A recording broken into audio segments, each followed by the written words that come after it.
je vous remercie tous d'être venus, d'avoir affronté le froid et tout ça, pour venir se réchauffer auprès de l'Inde, qui est un peu plus chaleureuse qu'ici. Alors, vous connaissez peut-être déjà Hélène qui nous a déjà parlé de plusieurs choses, dans des mots sanskrit qu'on a dans notre langue. Elle nous a fait aussi une belle soirée sur le nuage messager. Vous savez ce que c'est? C'est un conte d'un poète indien du 5e siècle qui s'appelait Kalilasa, voilà, qui a fait un conte merveilleux.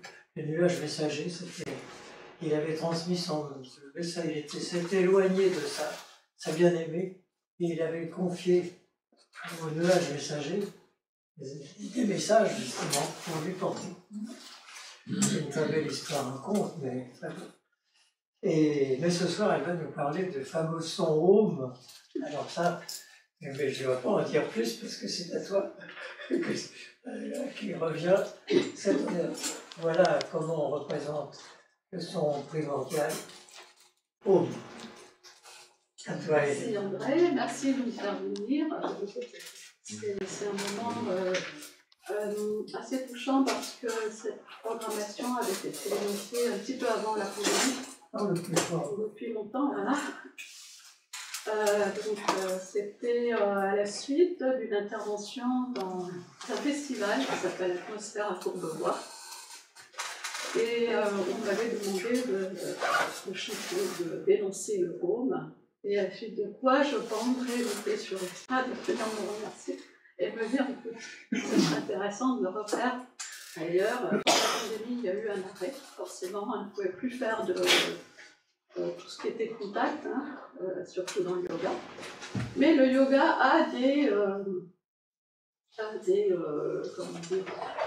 ramifications, mais le yoga c'est tout.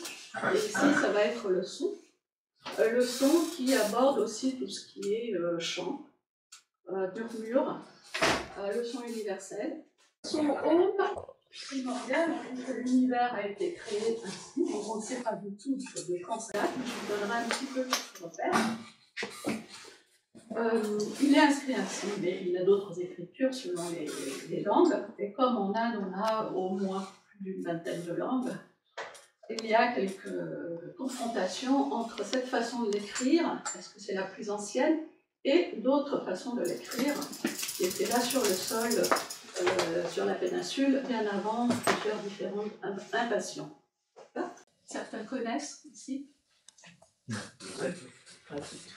Non. Monsieur ici qui vient du Brésil, voilà, il connaît.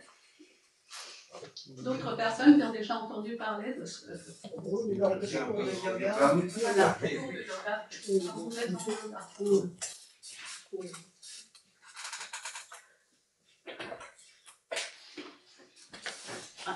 Alors, ici on le dit indien, parce que c'est dans les écritures qu'on nomme Veda, donc il y a la connaissance, le savoir. Tout est enregistré depuis à peu près 1500 avant Jésus-Christ, avant notre ère. Tout passe par l'expérience plutôt que par l'intellect. Donc on consigne tout cela uniquement par la voix au départ, avant l'écriture qu'on connaît aujourd'hui, depuis 2 siècles avant notre ère. Et dans les Védas, nous avons 4 livres essentiels qu'on verra tout à l'heure. La vibration originelle de l'univers, à partir de quoi toutes les autres vibrations se manifestent. Vous pouvez déjà le sentir, cette vibration et comment le reste va se développer ou se déployer. En yoga, on appelle ça le déploiement. Le déploiement de l'univers. En tant que syllabe linguistique, donc on abordera un petit peu cette partie, c'est issu du sanskrit, dit-on. Cela apparaît au début et à la fin de la plupart des récitations.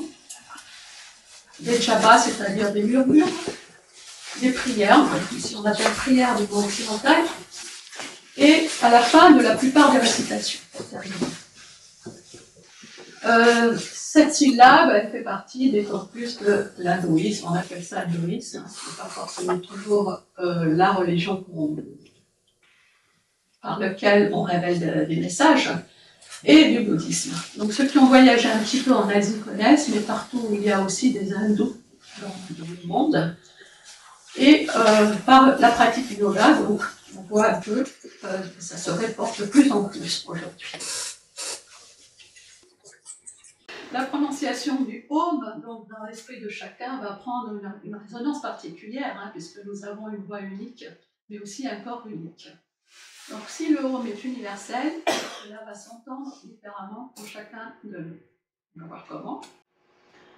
Le Om, quand il est universel, c'est Brahma. Et ceux qui ne croient pas, qui n'ont pas forcément de religion, l'appellent Omkara. Il existe en Inde une ville qui s'appelle Omkara, sur un des fleuves sacrés, et où on chante le Om toute la journée. Le son vient du non-son. C'est à partir du silence que se déroule la voix. Quand on dit Om, c'est qu'il s'est libéré. Libéré de quoi?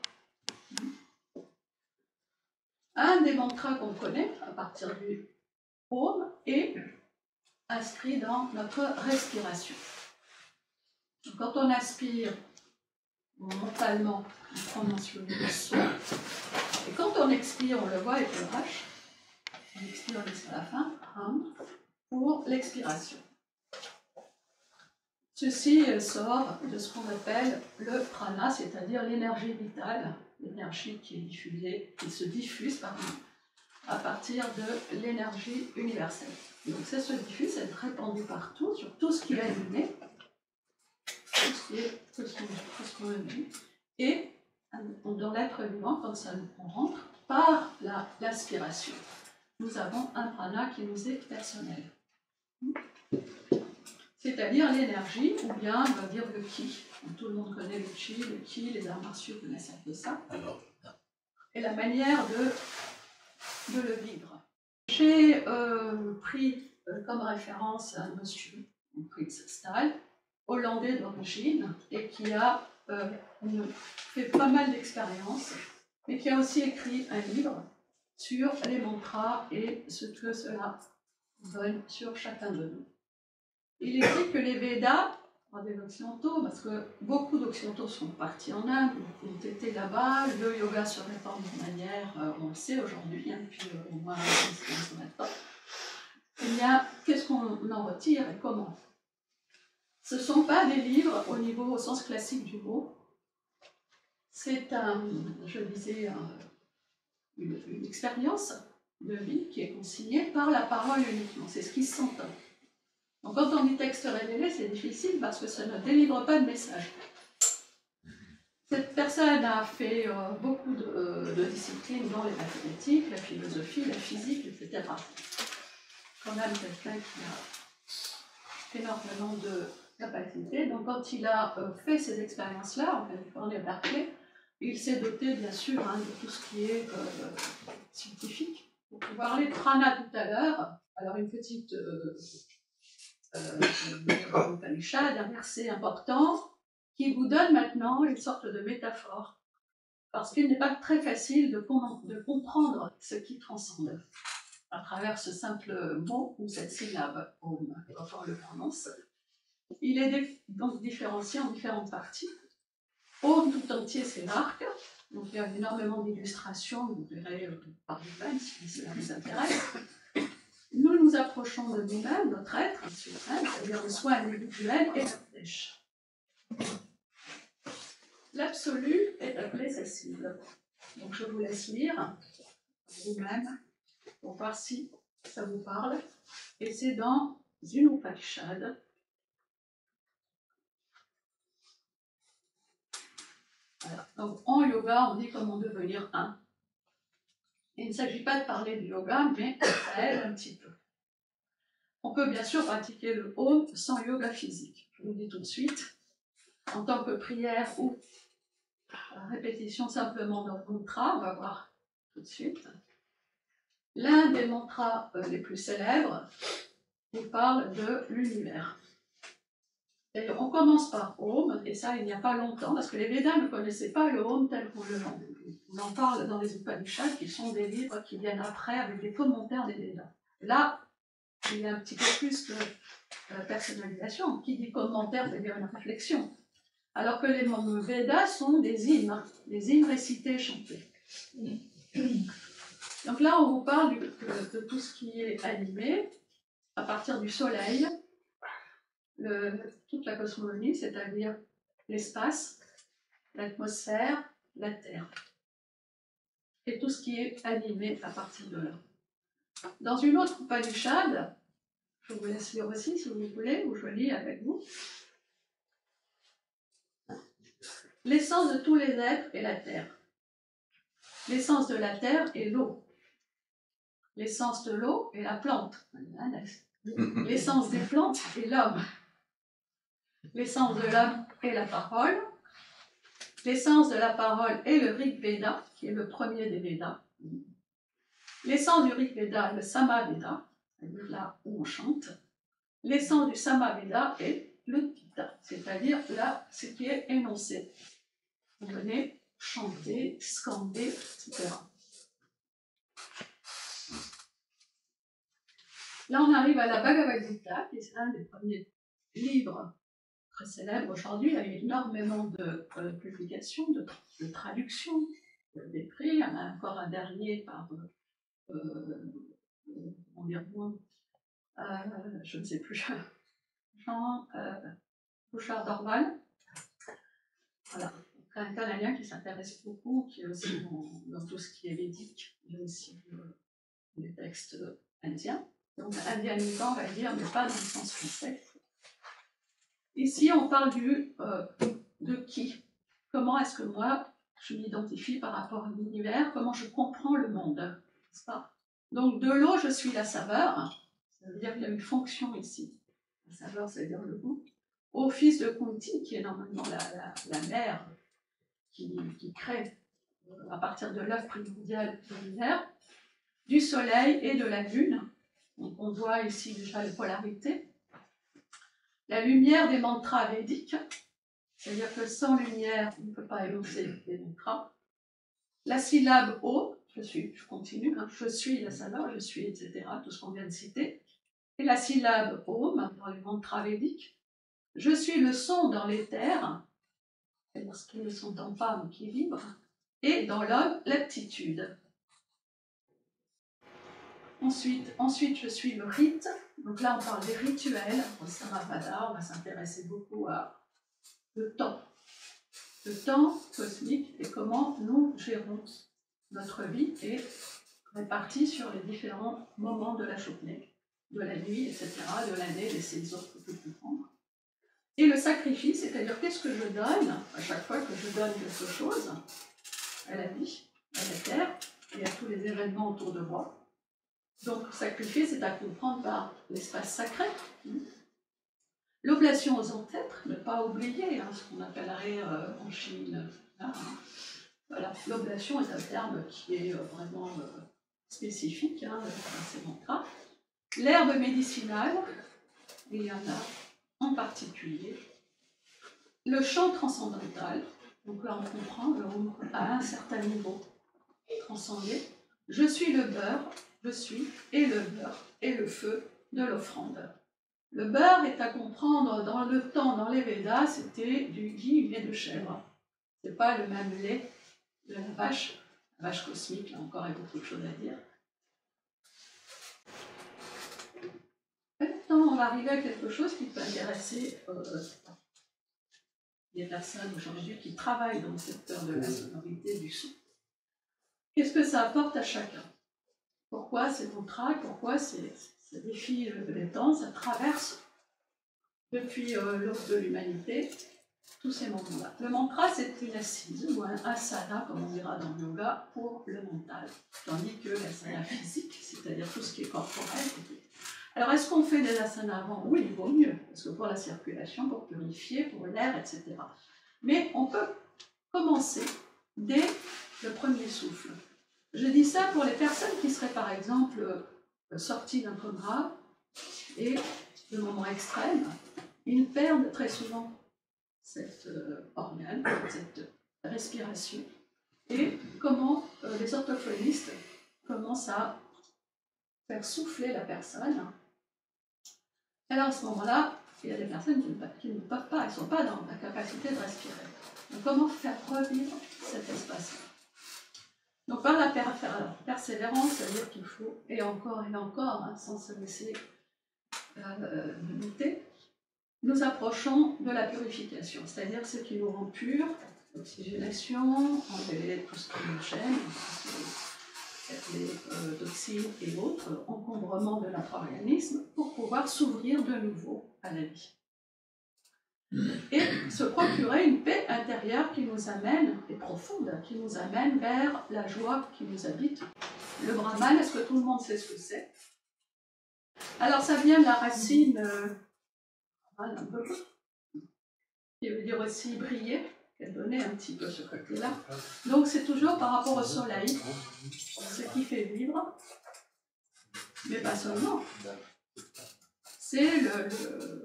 C'est aussi un des aspects du sens primordial. C'est-à-dire c'est tout ce qui est au-delà, ce qui est transcendant, il est même innommable, ça veut dire qu'on peut le vivre, mais on ne peut rien en dire. Il ne désire rien, c'est-à-dire que ça précède le désir qu'a chacun de nous. Il n'est pas compris par l'intellect et il est transcendant. Donc c'est la conscience suprême qui est comme une lumière. Donc quand on commence un mantra, soit on regarde une bougie, une flamme, soit on visualise un petit soleil sur le plan frontal. C'est-à-dire qu'on fait appel à cette énergie. À ce qui est lumineux en soi. C'est-à-dire même en pleine nuit, nous pouvons avoir une lumière. Sans la lumière, nous n'avons pas de lumière. Donc c'est un être lumineux. Le sens profond de prana, le sens premier, c'est la vie. Voilà. Alors j'en parle parce que, quelle connexion avec le Om?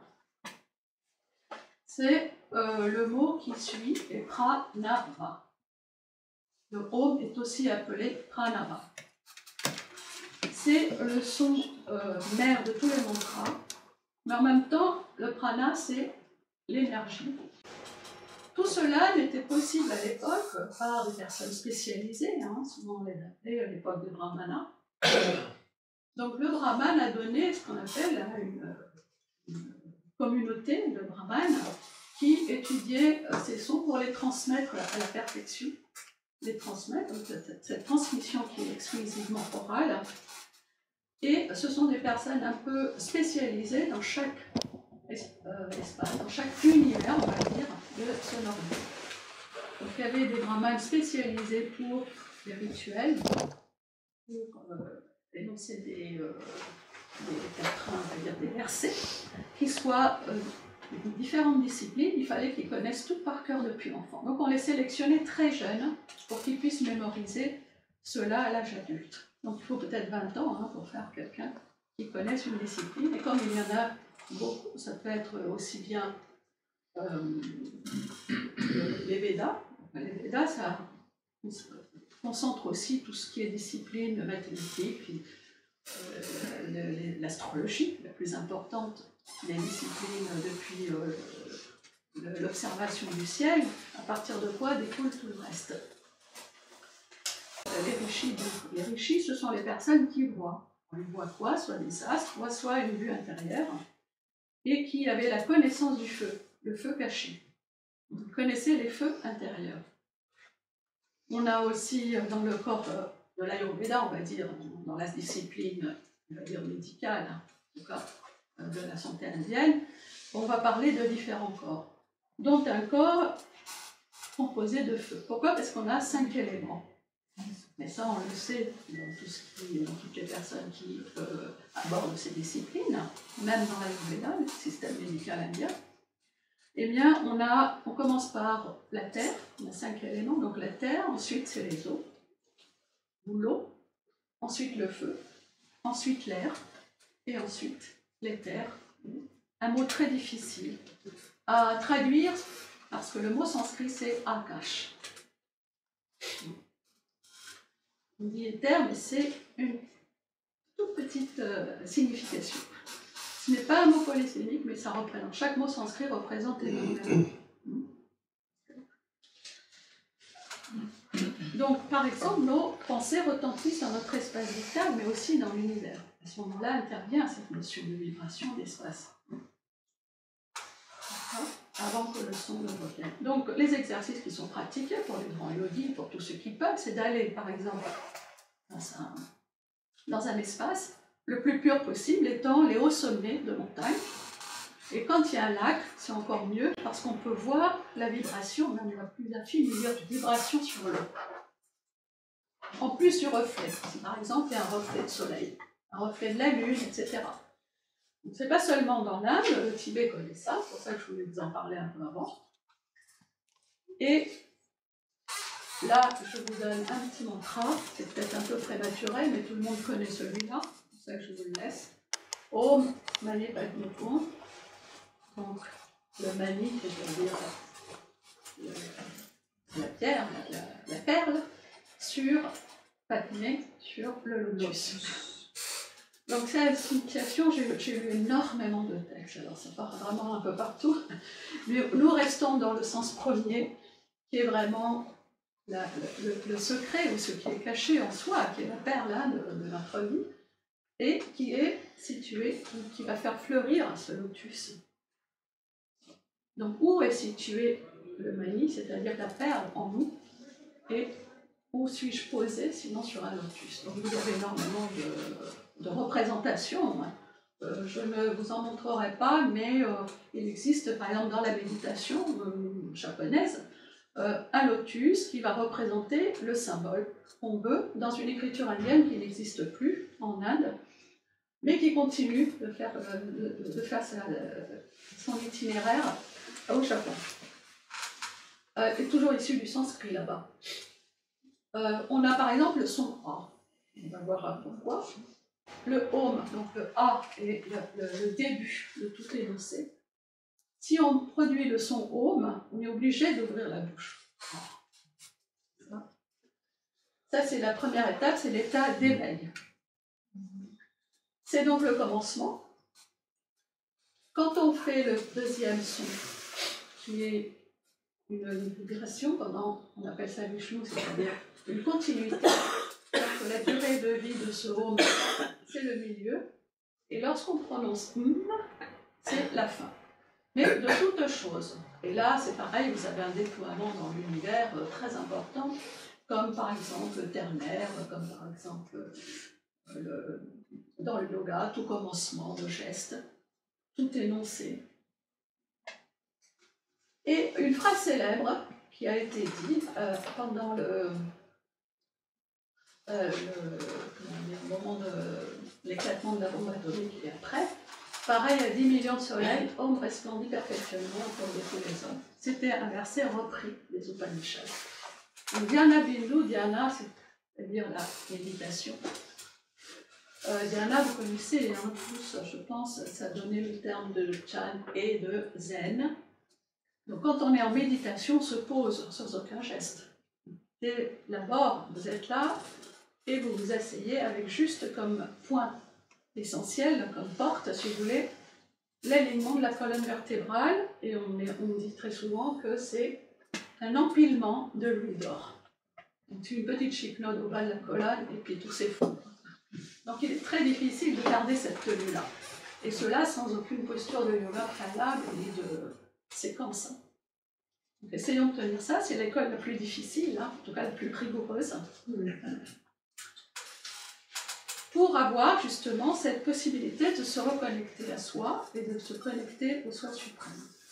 Alors, est-ce que ça vous parle un petit peu? Qu'est-ce que le soi suprême ou l'être? Oui.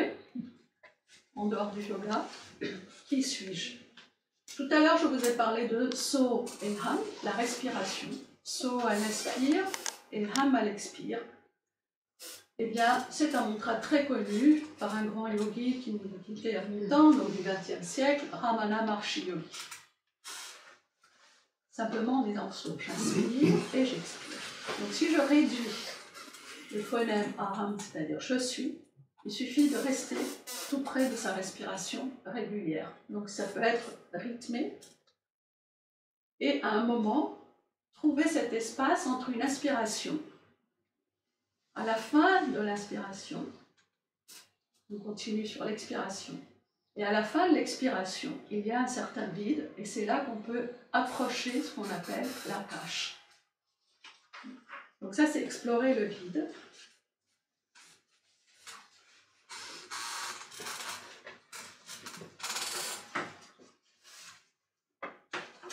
Le son le plus proche qu'on trouve encore aujourd'hui et qui a été référencé dans les anciens temps se trouve au Sri Lanka.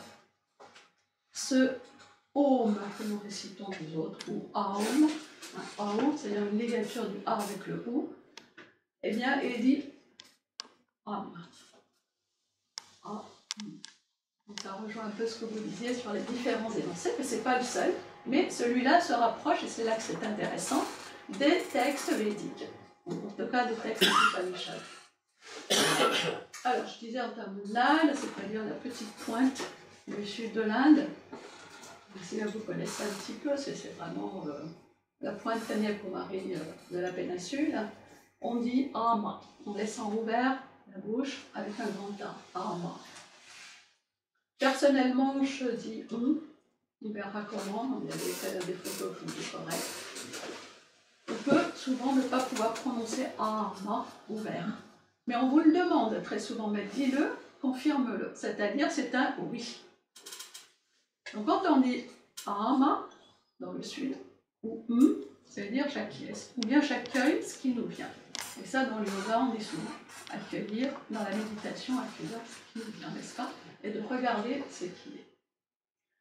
Dans la Hatha Yoga, alors c'est un texte du XVe siècle, on va parler de la colonne vertébrale, je vous disais, et dans lequel part, dans un canal précis, du milieu, cette vibration. On peut l'entendre. Des personnes qui se sont exercées, quelquefois elle apparaît immédiatement. Donc soit dans l'attitude zen, soit dans une attitude un petit peu plus relaxante indienne, vous pouvez percevoir cette vibration.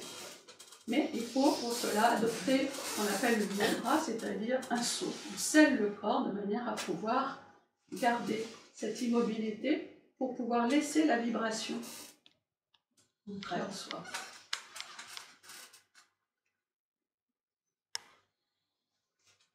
Et quand, toujours ce même texte, la section suivante, nous dit, quand le souffle a disparu et que le mental est absorbé immobile à l'intérieur, donc là c'est pour avoir des ondes du cerveau très calmes, on appelle ça des ondes, certaines ondes, alpha, bêta, etc. À l'intérieur, une unité de vibration et qui s'apparente à une saveur unique. Donc on revient au goût. Et l'immobile se produit, c'est cet état qui est appelé samadhi. Donc la recherche du samadhi se fait évidemment avec précisément la méditation. Cette recherche qui peut être plus ou moins longue selon les personnes et leur pratique. Donc ceci a déjà été évoqué depuis bien avant le XVe siècle, mais Hatha Yoga, c'est précisément un recueil de yoga physique. D'abord, pour atteindre cette possibilité de rester immobile et sceller son corps dans une forme tonométrique, on va dire, c'est vraiment une géométrie, pour être connecté directement avec le son de l'univers, mais pas seulement le son, la vibration, et pour faire un. Que se produit-il à ce moment-là? Donc on propose quelque chose pour harmoniser, pour aller vers l'harmonie. On parlait tout à l'heure de polarité, la lune, le soleil, tout cela est en nous, c'est-à-dire la chaleur, la fraîcheur. Donc on recherche un peu cette polarité, d'unir cela, mais aussi le cerveau, c'est-à-dire les deux poumons, les lobes, le poumon, dans le gauche, le cœur s'occupant d'un côté et pas de l'autre. Donc il y a des médecins, dont moi je suis un petit peu leur voix, qui s'intéressent au pranayama, c'est-à-dire ce qui est pratiquement, typiquement la respiration, c'est-à-dire la maîtrise, on veut dire, où on apprend à moins suffoquer, à moins se comprimer, à moins arrêter la respiration, Donc, eh bien pour lui, et dans le tamina, je vous parlais du pays tamoul, de poser un autre cœur en or du côté droit. C'est qu'on a 2 lobes et 3, mais voilà, il y a un côté cœur qui est lobé d'un côté, entre 2 lobes, et de l'autre côté, on en a 3. Donc, prendre conscience de notre corps, le yoga, ce n'est pas simplement, je vous disais, simplement des effets physiques. Quand on travaille un peu avec les médecins, chacun se spécialise, enfin le moins 3 ou 4, et chacun se spécialise dans une direction, parce que c'est vraiment énorme. L'étude du corps est vraiment très riche. Le corps, quand on en parle, en Inde, je précise, c'est l'intégralité. C'est l'homme intégral, la globalité, le tout, qui est un mantra qu'on chante dès le début. On va parler de tout ce qui est tout. Et quand on enlève du tout, il reste toujours tout. Donc il y a une formule joliment mathématique, je dirais composée, formulée de manière mathématique, où on vous parle du tout. Et donc comment dire, ce flot continu qui est en nous, à partir de la colonne vertébrale, cette vibration, mais aussi le flot en anglais, le flux vital, de l'énergie vitale qui est toujours là. Donc comment chanter et comment danser? Ça va être les principaux thèmes après. Mais avant, il y a une petite métaphore. Une autre des Upanishads nous demande de diviser donc la syllabe A en A, O et Le A est simplement énoncer quelque chose d'une manière infinie, c'est très simple. On n'a besoin d'aucun des muscles, d'aucun support, ni de la gorge, même pas de corde vocale, la langue, les dents, etc. Dans l'alphabet, nous avons toujours besoin d'un support pour nous voir et prononcer des signes des mots. Là, rien. Simplement faisant la bouche. Et donc, quand votre énergie monte, et nous nous servons d'une certaine énergie à partir du diaphragme, nous énonçons le son A. Alors, pour cela, il faut ouvrir, tous les chanteurs connaissent cela dans les exercices. Le O est simplement l'ouvrant, en arrondissant la bouche. Beaucoup chantent le O en faisant O, sans creuser les deux. Donc, comme je le disais, on n'a pas besoin de la joue. Donc, on fait A, O, en fermant un peu la bouche dans une forme arrondie. Et ce final, quand on a dans la lettre OU, et là, on est obligé d'avancer les lèvres un peu en avant. Et forcément, les joues se creusent. Voilà. Il y a une demi-syllabe, on verra un petit peu sur la graphie. Et on a des qualités qui sont diverses. Il y a toujours 3 qualités dans le corps. Voilà ici, à quoi ça représente. Donc le A est une onde statique. Le O, la résonance. Je vous disais, tant que ça vibre, quand on prononce cela, tant que c'est existant et énoncé, en vibration. Et ensuite, vous ne pouvez plus énoncer quoi que ce soit, la bouche ouverte, mais qui vibre. Donc quand on est dans cet état de vibration, on a pour cela des exercices, eh bien ça va résonner ici, mais pas seulement, dans tout le corps. Donc comment est-ce que tout cela fait partie de l'univers de guérison? C'est l'union véritable. Pour entendre ce son, qu'on appelle son non frappé, contrairement à la Dhanata, c'est une étude en soi, c'est aussi encore un corpus, et des siècles d'études, pour se libérer de tous les soucis, nous dit ce même Hatha Yoga Pradipika. Donc lumière sur Hatha Yoga, écrit par Samatrama, qui a fixé ses règles de base une fois pour toutes, mais pas seulement lui. Donc là, c'est vraiment le Moyen-Âge, on va dire. On va arriver de plus en plus vers une étude qui est le nada. Alors, oublions les mots sanscrits, à nous, dit-on, est le moyen qu'avaient les rishis, les personnes qui étudiaient cela, on les appelle les sages ou les voyants, d'entendre le son de l'univers, mais aussi la première émission, à nous étant l'atome, ce qui est atomique. Comment est-ce que notre corps s'accorde avec l'univers? Donc, cette écoute est appelée Nada Yoga, qui est aussi une discipline à part entière,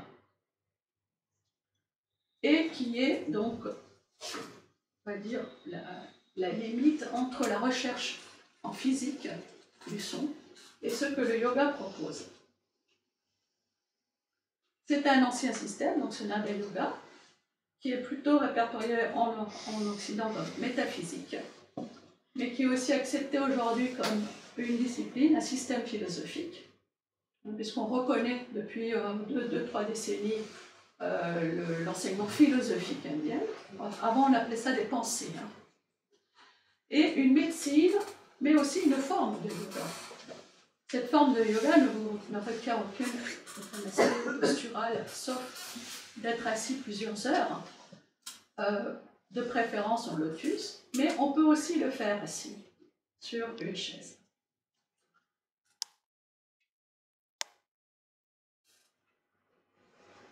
Donc, qu'est-ce qu'il dit? À la différence de la manière occidentale ou rationnelle, on va dire, c'est que c'est l'énergie sonore en mouvement qui va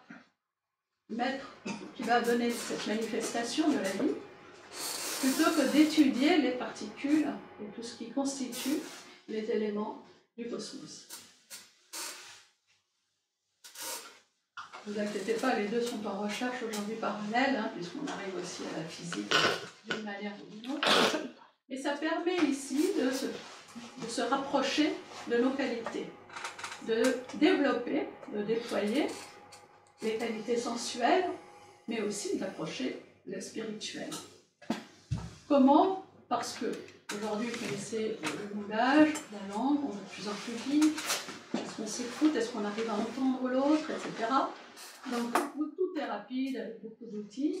Est-ce qu'on a le temps, est-ce que le corps a le temps de s'imprégner de ce que nous formulons? Et quel est l'impact sur soi, mais aussi sur l'autre? Qu'est-ce que je dis à l'autre qui est compris? Est-ce que c'est déjà parti dans une interprétation personnelle? Ou bien je m'adresse à des personnes qui entendent, qui m'écoutent. Je ne suis pas non plus sûre ici que tout le monde comprenne. Voilà. Qu'est-ce que les qualités sensuelles? C'est-à-dire qu'est-ce que vous entendez par les sens? Et qu'est-ce que vos sens à vous ont à vous dire? N'est-ce pas? Donc la recherche de la vérité dans les Védas était la première des qualités recherchées pour un enfant qui devait transmettre de manière orale. Parce que cette qualité va vous donner un déploiement sans illusion, sans le mode opératoire des sens qui, quelquefois, nous amène à des désillusions. Est-ce que je me trompe? Est-ce que je suis dans la vérité de ce que je dis? Est-ce que cette vérité est transmissible? Tout cela, bien sûr, a énormément d'écoles et de confrontations en Inde, plus d'un millier, peut-être même encore plus, et au niveau des millénaires et des siècles, l'évolution, encore aujourd'hui, est à découvrir. Mais toujours dans le vivant, c'est-à-dire on ne va pas aller chercher trop loin ce qui a été dit hors contexte actuel. Chaque période a eu ses développements. Et quand je vous parle des Upanishads, ça se disait, ça se transmettait à peu près jusqu'au 5e, 6e, 7e siècle de notre ère. Alors encore une autre, là ça c'est la partie sanskrit, je vous la passe. Celui qui dit, celui qui quitte le corps en se souvenant de moi, la personnalité suprême, et en chantant la voyelle Om, atteindra le but suprême. Aujourd'hui, nous avons de moins en moins l'occasion d'être près des personnes qui partent souvent dans l'hôpital. C'est vraiment les personnes qui sont près de l'accompagnement, par exemple. Donc, comment est-ce que ça se passe, ce passage entre la vie et le suivant? Un autre verset, je suis le père de cet univers, la mère est le soutien et le grand-père. Je suis l'objet de la connaissance. Le purificateur et la syllabe Om. Je ne sais pas si je devais dire ce qu'était l'objet de la connaissance. On verra. Je suis aussi le Rig, Veda, le Sama et le Yaur Veda. Donc le Rig, le Sama, le Yaur, et tout cela, chacun se fixer avec Veda. Donc les trois Védas. C'est là encore une sorte de tripartie. Donc, ça imprègne toute la création. Il est impérissable, je vous disais, infini. On appelle ça l'akshara, infini, comme Dieu lui-même. Donc on revient là, est-ce qu'on croit ou pas en Dieu? Le Om appartient à tout le monde. Ceux qui ne croient pas, je vous l'ai dit, suivent la voie de l'Omkara. Mais aussi, voilà, comme je vous le disais tout à l'heure, on l'appelle Anaratnada, c'est-à-dire le son qu'on entend qui n'est pas produit par deux objets qui cognent et qui frappent. Donc dans cette philosophie qui précède, on l'appelle Mahakavya, il n'y en a que 4. Les Mahakavya, c'est-à-dire ces grandes vibrations sonores, il n'y en a que 4. Et là, le premier qui ouvre, c'est Om. Le deuxième, c'est Aham, donc je suis, donc je m'identifie. Aham Brahmasmi, je suis Brahma. Contrairement à ce qu'on peut penser, je ne suis pas Dieu, mais je m'identifie à cette vibration impérissable et infinie. En le disant, fait revivre, on fait retraverser notre corps pour la reconnexion avec tout l'univers. Mais on a aussi des mantras bija. Les bija, c'est les germes, c'est-à-dire une intention. On connaît ce terme-là, germe, et puis après, on laisse, par notre respiration, par nos visualisations, imagination, c'est-à-dire on va construire ce dont nous avons besoin dans notre vie ultérieure. Par exemple, son rime. C'est plus compliqué, mais tout ce que je viens d'énoncer à partir du Om va donner ces multiples variations. Donc il y a des personnes qui passent une journée ou bien 108 fois à sonoriser le rime ou le Om, pour mettre une autre intention, une autre forme. Tout cela pour amener une souplesse au niveau mental qui permet d'utiliser ça autrement. Donc, ça nettoie, bien sûr, le psychisme. Alors, je vous disais les deux façons d'écrire, A, O, M, ou bien Om, destiné à la transformation spirituelle. Il y a des milliers de façons, je vous l'ai dit, selon l'école, la philosophie de l'école que chacun va mettre en place. Un mantra, c'est aussi une structure sonore. On a parlé de syllabes. C'est un aspect particulier d'une énergie ou d'une sphère cachée de la manifestation. Et là, beaucoup de textes appellent ça le secret. Alors quand on dit révélation, c'est compliqué parce que qu'est-ce que c'est un message? Il n'est pas transmissible d'une personne à l'autre. Vous devez en faire vous-même l'expérience. Je vous dis certaines choses, mais si vous ne vous vivez pas par vous et par votre pratique, ce ne peut être compris qu'intellectuellement, mais pas vivant. Donc je vous disais le son Om, les bichas ce sont les germes, et le mantra qui va donner des mots. Donc c'est des mots structurés qui vont vous permettre de construire ensuite d'énoncer des versets. Et ces versets doivent être très précis, surtout si on les utilise en médecine. Même les utilisations des plantes et des poisons ou autres médecines sont expliquées uniquement par des mots. Il ne faut pas prendre un mot pour un autre. Les mots de puissance qui sont subtilement accordés aux harmonies. On revient un petit peu, alors ça je vous en parle tout à l'heure, à ce que nous ne voyons pas ou nous ne révélons pas à nous-mêmes tout de suite. Mais si on observe un enfant, il a une façon d'énoncer. C'est en ce sens qu'on dit que le sanskrit est maternel, parce que le bébé va commencer à dire c'est la nourriture, etc. Donc en observant un être vivant, les animaux, forcément, les rishis, donc les brillants, ont posé ces hymnes pour pouvoir, et pour avoir posé, il faut aussi l'utilisation de ce qu'on appelle la parole. Ça rejoint bien sûr tous les textes en Occident, textes religieux cette fois. La parole, c'est-à-dire que très souvent on a fait des rapprochements entre ce que nous connaissons ici, au niveau de la parole, et ce qui n'est pas énonçable, mais vivant. Donc, quelle sensation la voix nous porte à ressentir? et le mot que nous énonçons. Tout commence par la goutte, ou le point, qui concentre cet univers primordial non manifesté encore, appelé semence essentielle, et qui contient tous les possibles. Ce n'est qu'après que le potentiel de chacun peut se déployer. Ça serait pareil pour une plante, ce serait pareil pour tout être animé. Et quand il est sonore, il se divise en ce qu'on appelle phonèmes. Cette fois, il est énoncé en parole, qu'il peut s'entendre, donc il est audible. Jusque-là, c'était inaudible. Et à ce moment-là, on l'appelle shabda, ce qu'on appelle le son. Là, tout à l'heure, je vous ai dit, c'est le son primordial. En sanskrit, on veut dire shabda. Cette résonance qui suit le son, et là, on arrive à ce que je vous ai dit tout à l'heure sur l'harmonisation, eh bien, ce sont les harmoniques.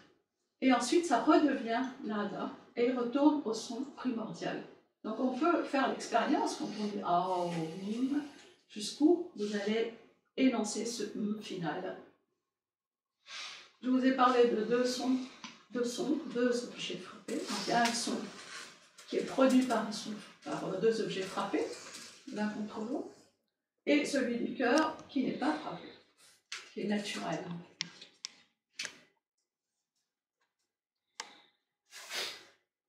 C'est-à-dire incréé. Alors là, j'ai un problème, c'est peut-être le Mac, mais pranam, c'est pas vraiment ça. Heureusement que je n'ai pas beaucoup de mots sanskrit écrits en sanskrit.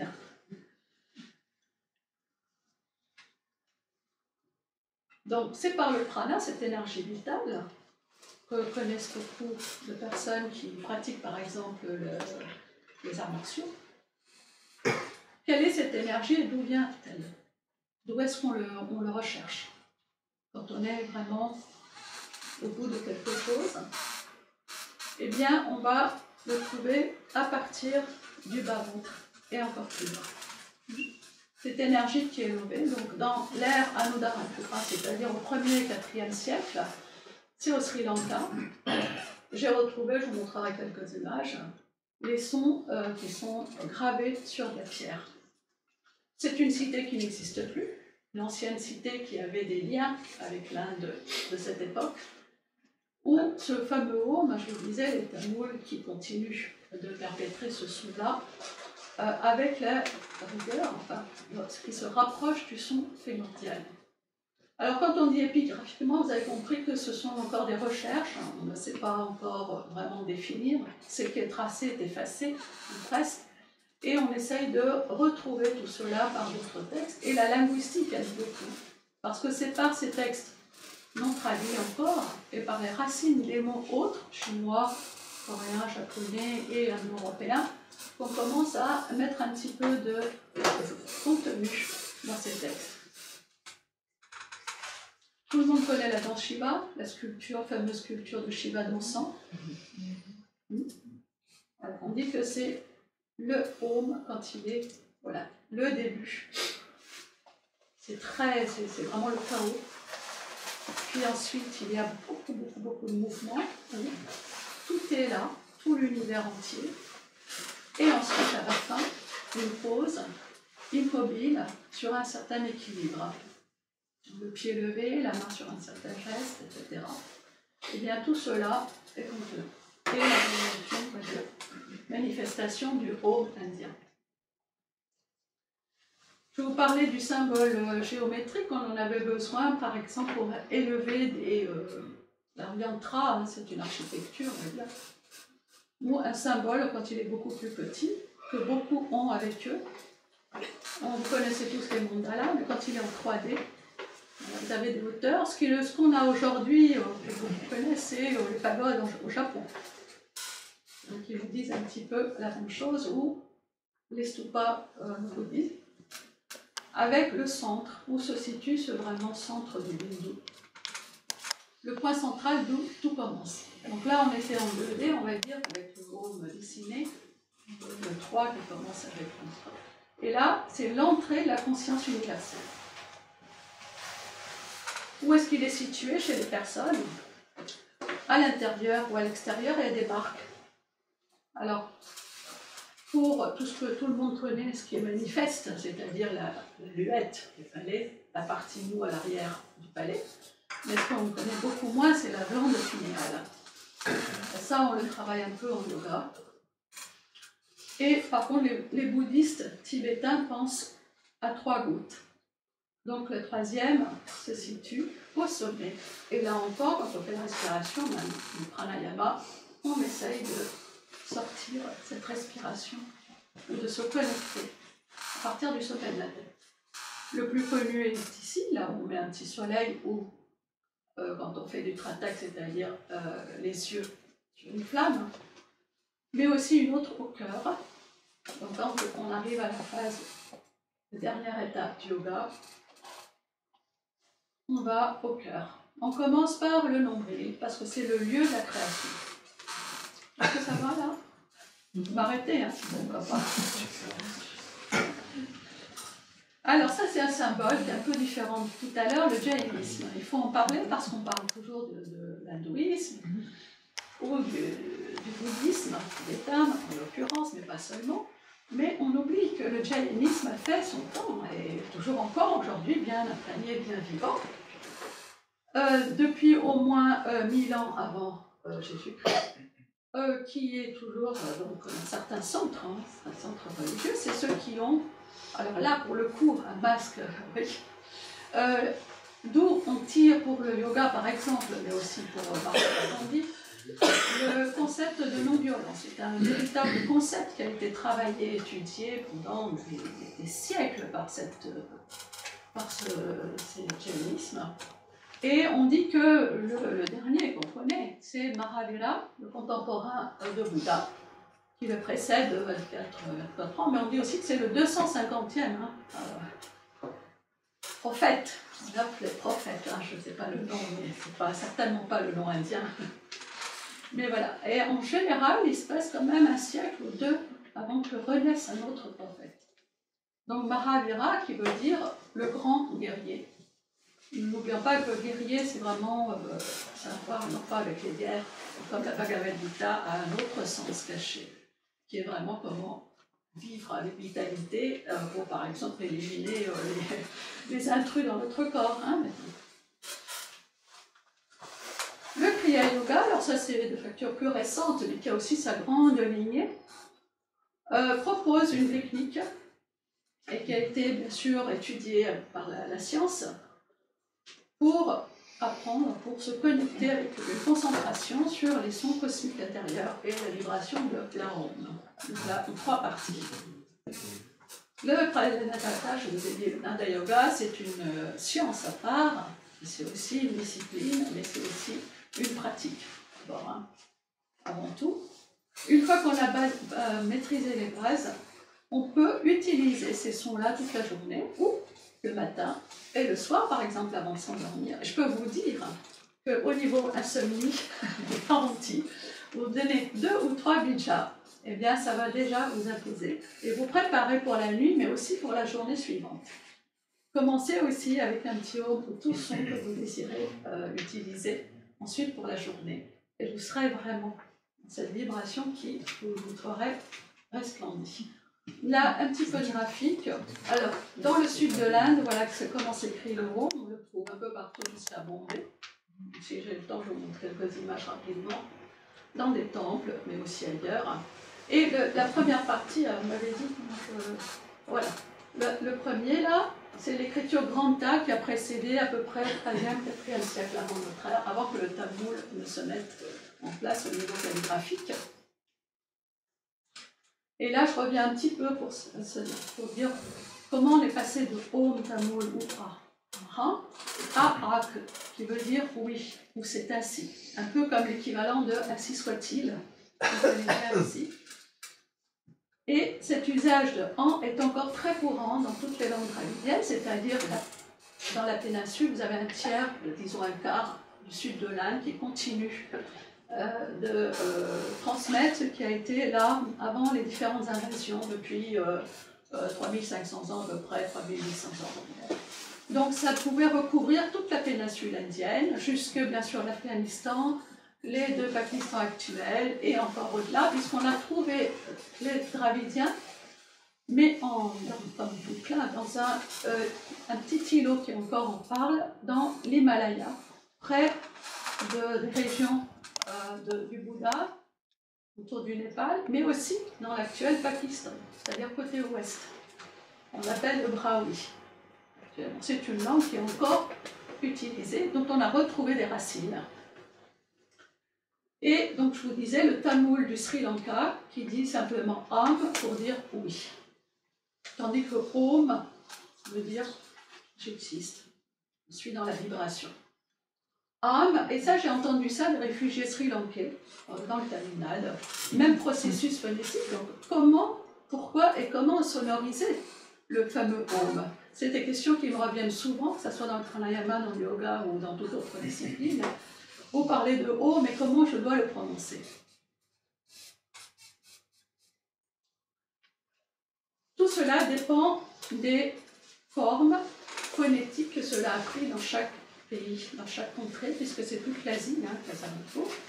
La première lettre ici, donc c'est un joyau de la littérature tamoule du 1er siècle de notre ère, qui dit que la première lettre, A, est le début de toute langue, c'est-à-dire qu'il soit un discours ou un écrit, c'est-à-dire le choral, et que nous ne pouvons pas parler ou écrire sans cette première lettre.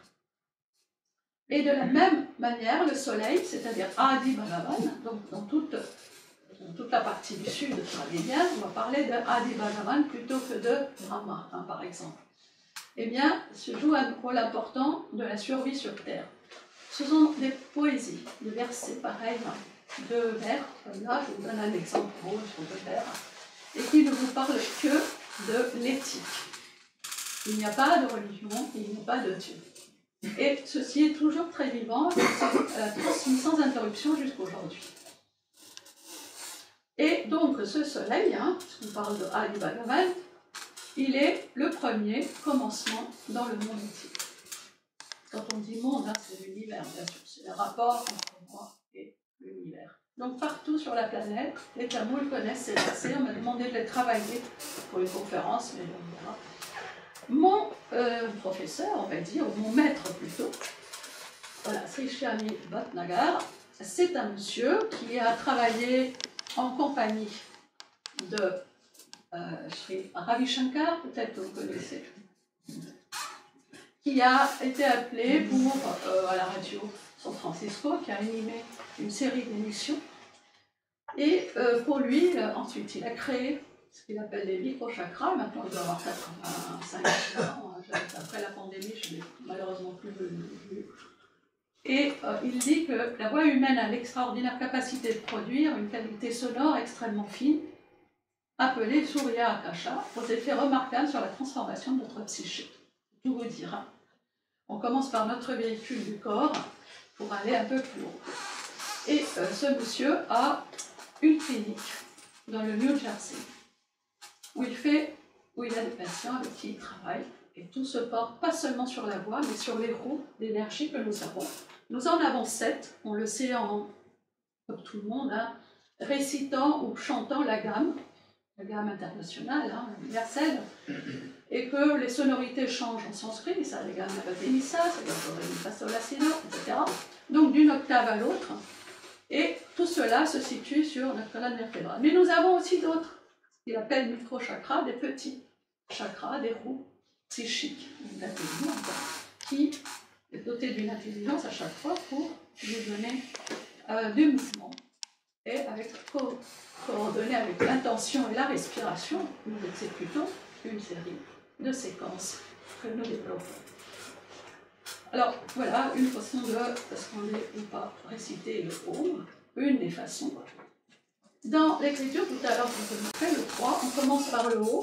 Alors là, c'est le verset, mais le A est le début. Vous avez aussi le Om tamoul ici, le mot Om sanskrit ici, et les 3 lettres en dessous, pour que tout le monde puisse s'en référer. On l'écrit ainsi. On commencera le 3, puis ensuite le O, la bouche O, et ensuite ici, la demi-lune, sur lequel est le fameux bindu, le point dont je parlais. Voilà, je vais presque arriver à la fin. Comment nous sommes un avec l'univers et comment après, nous ne sommes pas seulement connectés à l'un, mais nous sommes un avec toutes choses, partout. Peut-être certains connaissent Pythagore et la musique des sphères. Aujourd'hui, c'est utilisé en sonothérapie, par exemple. Donc, les guérisons par la musique. On a fait ce qu'on appelle la sonothérapie, découle des expériences qui ont été faites, des figures de la vie, c'est-à-dire cinétique, qui donnent sur une plaque, on a ces formes-là, sonores que Pythagore connaissait déjà à une certaine époque, les Grecs. Alors, donc ces plaques forment, selon les vibrations, des figures que les Indiens continuent de dessiner le matin sur les pas de porte, qu'on appelle kolam. Et donc, c'est entendre la voix, et ça, c'est de bonne heure le matin, même avant de manger. Avant, c'était les femmes qui faisaient ça le matin. On a dit beaucoup de choses sur ces colonnes, c'est-à-dire, on le fait à la farine de riz, de sorte que tous les animaux, c'est le nom du monde, donc au lieu de chasser les animaux par coup de balai, on va les laisser partir et attirer par la farine de riz qui se trouve à l'extérieur. Donc quand on balaye, nettoie la maison ensuite, eh bien, on ne provoque pas de violence sur les êtres animés. Mais en même temps, c'est aussi l'écoute. Qu'est-ce que la nuit vous a apporté pour le matin? Donc ces dessins-là sont, une photo, je montrerai, c'est l'expérience que nous faisons de nous-mêmes plus grand que nous-mêmes, c'est-à-dire au-delà de notre vie. Voilà. Là, j'ai pris quelques références que je cite, si ça vous intéresse. Le monsieur dont je vous parle, c'est ce fameux hollandais Frits Staal, a écrit un livre en allant étudier en Inde, à Benares et dans d'autres universités, les rituels et les mantras. Il a étudié vraiment très près des règles sans sens, c'est-à-dire celui qui a énoncé que nous ne travaillons pas seulement avec l'intellect, la rationalité, mais avec nous-mêmes. Maintenant, je voudrais passer à quelques images. Donc là, c'est un site à Sri Lanka, l'ancienne capitale, Anuradhapura. Je vous avais énoncé ça du 1er au 4e siècle. Donc, ce sont des échanges du royaume qui allaient depuis le Bihar, c'est-à-dire le nord de l'Inde, traversant toute l'Inde, et ensuite, à ce moment-là, on dit qu'une des princesses a porté une fleur au roi ici, c'est-à-dire le fameux lotus, et qui en pousse partout maintenant, bien sûr. C'est un site, bien sûr, abandonné, qui ne se visite pas comme un Corbat, mais presque. Il y a beaucoup moins de monuments. Voilà l'énergie par laquelle la vibration existe, c'est-à-dire la Kundalini, je ne vais pas le nommer, mais enfin, c'est la fameuse énergie qui se trouve à l'intérieur de notre colonne vertébrale et qui va donner ce... Ah, pardon. Je vais appuyer dessus. Voilà.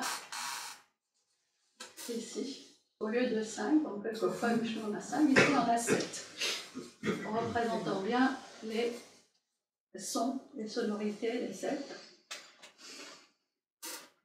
Là, c'est pas ça, simplement, on m'avait dit de ne pas montrer de photos qui n'auraient pas de rapport. Vraiment. La vibration, c'est-à-dire que cette fleur particulière ne pousse que la nuit, enfin, ne s'ouvre, ne se déploie que la nuit. Alors, où est cette énergie solaire, ou bien ce soi-disant, voilà, la chlorophylle, etc., nous connaissons. Et au petit matin, je les vois toutes refermées. Donc, il existe beaucoup de plantes comme ça, nocturnes. Donc, quand on s'en approche, eh bien, on peut sentir. Alors, moi, je vais vous dire, je ne fais pas de recherche en cherchant désespérément le home partout dans l'univers. Ça se présente, il y a un chemin. Je vais pour quelque chose, et puis après, je vois. Alors ici, je ne sais pas si je peux agrandir par contre. On ne le voit pas, mais si j'appuie là, il y a un petit rond dessiné ici sur la portée d'entrée. Donc pour vous dire que malgré tout ce qui se présente dans un petit temple de rue, comme une petite rue, vous avez le home, mais vous en verrez d'autres. C'est rapide. Comme là, pareil, je ne peux pas l'agrandir, mais si vous regardez, il y en a un ici. Ouais. Alors, bien sûr, elle trouvera ces symboles, mais celui-là, c'est vraiment le concept. Alors, il ne faut pas que je suis trop longtemps. Voilà. Ici, on le voit assez grand. Et là, le transversé de... Ça, c'est un outil très important. Ici, c'est le son.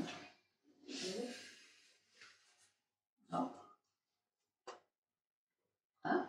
Là, c'est pareil, vous le voyez très bien. Oups. Ici. Alors ici, c'est une autre région, pareil, on ne le voit pas, mais il est inscrit ici sur juste un panneau, 2 fois. Il y en a un au milieu, un autre à l'avant pour commencer. La sonorité, c'est dans le sud et pourtant inscrit en langue du nord. Là, pareil, on le voit peut-être un petit peu mieux. Ici et ici. Là. Alors c'est une ville particulière, ça s'appelle Pushkar, où j'ai été pendant un mois. C'est pareil, je vous dis que je vais quelque part. Ouais. Et là, c'est tout simplement un street food, hein, comme on dit, la nourriture de rue. Et vous le voyez au milieu. Là. Donc, Pushkar est situé sur une colline. Il faut monter. Plus qu'une colline, c'est un mont qui se trouve dans le Rajasthan, à côté de la ville Soufi Ajmer. Enfin, quand je dis Soufi, on est enterré à Soufi, pareil. Excusez-moi. Voilà. Donc, ici, c'est une vue à partir d'un mont.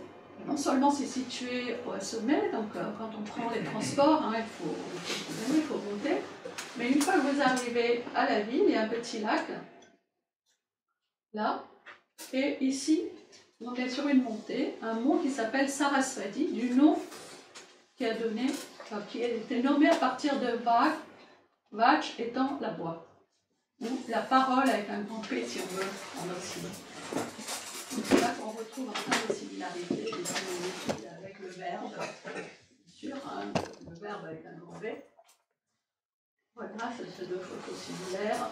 Et là, le Om peut être récité. Donc, quelle est la particularité de cette ville? Comme le Omkara, une ville où on récite le Om, ici, il est tous les jours et tout le temps récité à merci. On l'entend évidemment avec des sonorisations plus ou moins fortes. Vous l'entendez comme un bourdonnement, comme un murmure. Enfin voilà, vous l'avez le matin, vous l'avez à midi, généralement. Il y a des heures de repos. Puis après, on reprend vers 16 heures. Il y a des heures de repos. Je vous ai dit tout à l'heure qu'il y a une balance par rapport aux journées, par rapport aux saisons. Tout cela est dans les rituels. Et donc pareil, à partir d'une des hauteurs, d'une terrasse au 5e étage, où on peut avoir une vue du soleil qui émerge, cette ville est entourée de monts autour. Et là, ce petit chimaïste, on va dire, m'a montré, alors j'en ai fait une dizaine de clichés, et à un moment, il était là autour hein, pour se montrer au vu des touristes et des personnes qui étaient là, et il avait un grand sage derrière, tout en habit orange. Mais il m'a fait une pose particulière quand je lui ai dit alors, qu'est-ce que ça veut dire Om? Eh bien, il a resserré, vous voyez, au niveau du nombril, son ventre a bombé le torse et s'est montré sur une position assez particulière. Ici, il a ce qu'il peut souffler encore. Décidément, voilà. Ici, il a, c'est pas la conche, on appelle ça un conche, c'était un coquillage, mais un instrument à vent dans lequel il peut souffler, montrant que c'est vraiment tout cela, le Om est porté et posé sur le souffle. Là, je vais vous parler des inscriptions dans le sud. Est-ce que c'est un Om? C'est pas encore ici. Voilà, par rapport au Om que je vous ai montré. Puis, commence. Inversé. Donc ça, c'est à peu près du IIe siècle. Je vais vous parler des Jains tout à l'heure. Ce sont des personnes qui se sont à un moment cachées au niveau historique. Hein, ils ont dû fuir des événements importants et sanglants, qui sont venus écrire tout cela dans des grottes situées au cœur du Tamil Nadu. Voilà. Donc ils proposent 2 façons de se tenir quand on est debout et ici quand on est assis. Il y a plusieurs ici.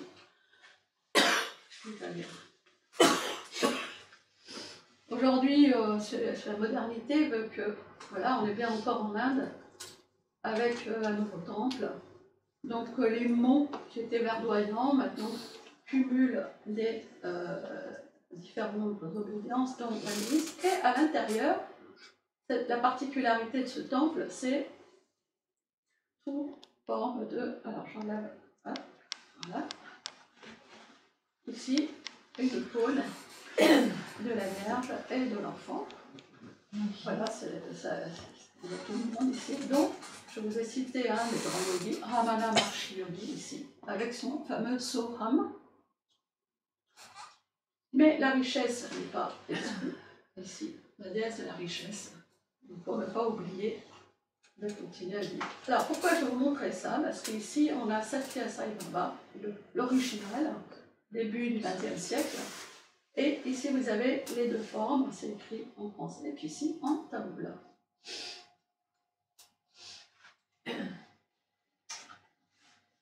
En allant, voilà, les amis les Sri Lankais réfugiés ne pouvant m'accueillir, je vais à un moment pérégriner ici et là. Je me dirige vers ce qui est la pointe d'une presqu'île faisant face au plus proche de Sri Lanka. Je demande à celui qui me conduit ce qu'est ce bâtiment. Il me dit c'est le mémorial de Vivekananda. Alors je ne sais pas si vous connaissez. Eh bien à l'intérieur, voilà, on a ce hall qui me paraissait, déjà, on est saisi quand on rentre, parce qu'on rentre et puis on a énormément de panneaux immenses, de 1 mètre sur 2, sur toutes les prières du monde entier, puisque c'est lui qui a été invité au Parlement des religions à Boston au début du XXe siècle, et qui, à l'intérieur, donc après avoir vu ces panneaux, je n'ai pas pris une photo, je me retrouve devant ça. Voilà, c'est la personne dont je parle. Et en sortant dans le village, ceci n'a rien à voir avec Vivekananda, je retrouve un home à l'extérieur. Et cette fois, comme vous voyez ici, associée au trident. Donc toujours le 3. Un peu une autre fois, je m'approche du Tibet, mais je ne vais pas au Tibet, ça se passe dans le pays, dans les villes de Dalai Lama, sur les hauteurs de Dharamsala. Donc c'est la fête de la pleine lune et c'est là le jour où le Dalai Lama vient faire sa visite annuelle. Oui, il y a un monde incroyable. Hein? Oui, très bien. C'est un home, hein, en quelque sorte. Et là, vous avez le home tibétain. Voilà, vous allez voir ici. Ici. Là. Là aussi, partout, un peu. Ce sont des stèles, hein, c'est bien posé. Et là, une expression, c'est comme leur drapeau, enfin comme leur fanion. Là, vous en avez à chaque début le mot 1. Voilà, tout ce qui est blanc, vous voyez. D'ailleurs, ça a une couleur particulière qui n'a pas de couleur, c'est-à-dire du blanc. Toutes les couleurs concentrées. Voilà, ça c'est un home du soir. Quand on est sur ces hauteurs, parce que ça s'élève assez haut, c'est dans les montagnes de l'Himalaya, au couchant, il se produit ce qu'on sait, c'est-à-dire le silence absolu. Plus d'animaux, plus de bruit, voilà, on est en pleine forêt.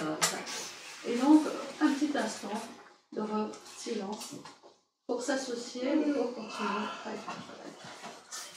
En redescendant d'une autre région, on dit que c'est là qu'est venu la toute première fois le Dalai Lama.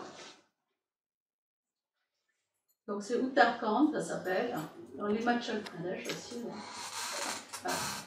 Le home ici, hein, il commence le temple, et puis toujours la swastika ici. Ici, c'est une autre forme qui n'a pas vraiment de nom. Alors, qu'est-ce que c'est là et là? Là, les deux sont A. Donc, toujours pareil sur les temples tibétains, mais enfin, c'est un peu très petit temple. Mais à l'entrée, vous avez 2 gardiens. On va revoir. Et là, on est au Japon. Donc, la forme du home au Japon, phonétiquement parlant, sonorisée par en. C'est-à-dire ça ne ferme pas, mais la bouche est fermée quand il s'agit. Alors ici, c'est le lion ou le chien qui a la bouche ouverte pour commencer. Tout cela va vivre, va prendre un certain temps, et ensuite, ici, la bouche, pareil, sur les paumes. Voilà. Donc ici, nous avons des noms comme le Gilles. Donc ça, c'est tous les entrées. Voilà, bouche ouverte et bouche fermée. Et si vous voulez, un petit instant, faire le home. Donc comment le faire? A, O et U, sans utiliser vos cordes vocales. Donc une profonde inspiration. Expirez complètement. Ça, c'est pour vraiment éliminer tout ce qui vous encombre. Et vous avez reçu cette expérience. Ce n'est plus... Et on recommence une profonde inspiration. Donc depuis le bas, depuis la colonne vertébrale du bras, le coccyx, on remonte. Et vous allez énoncer tout de suite, en ouvrant la bouche. Une fois concret. Souffle.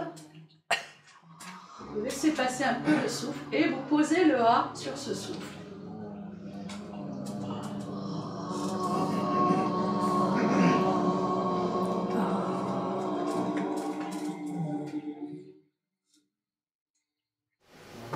N'oubliez pas, vous prenez de l'air ici, sur la région intermédiaire, costale, c'est-à-dire le diaphragme, mais plus bas que le diaphragme, et aussi sur l'abdomen. Puis,